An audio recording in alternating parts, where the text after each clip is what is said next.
So we've got various reports of what happened here. What we know is that the shooting took place at 7:15 p.m. in the center of Brussels, actually just a few streets away from where I am right now. We have 2 confirmed deaths. They are reportedly Swedish nationals, although the police have not confirmed that nationality yet.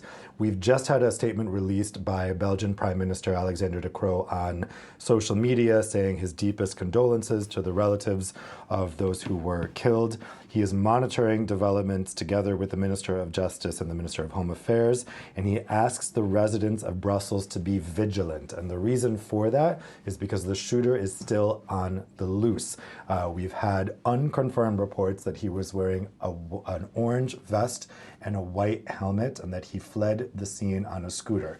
Now, there is a video going around social media purporting to show the shooter actually speaking to what appears to be his camera phone before he carried out the attacks. We do not know, that is not confirmed. We don't know if that is actually him, but right now he is still on the loose in Brussels. The Prime Minister telling citizens to be careful, to be vigilant.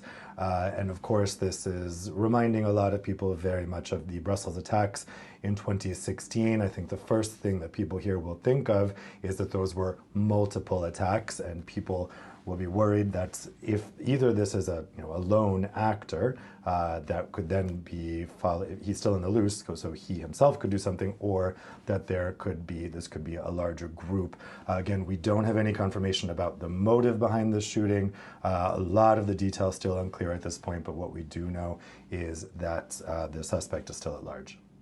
And Dave, I mean, a number of European cities are on high alert at the moment, given events thousands of kilometers away in the Middle East, the conflict between Hamas and Israel. Was Brussels on alert, or did there feel like there were tensions there in the Belgian capital before this happened? I think over the past week in a lot of European capitals, you could feel that tension in the air. I was in London last week. I felt it there. I still felt it here in Brussels. I haven't seen an increased police presence in the city, not anything more than normal in the city center or elsewhere around the EU institutions, for instance. But I think obviously the timing of this attacks makes people think that it could be related to current events. We'll have to wait and see. That video that's going around on social media would seem to lend credence to that idea that this is related to what is happening in Israel and Palestine. But we await any more news from the police, either about where this suspect is, who he is, and also the motivations.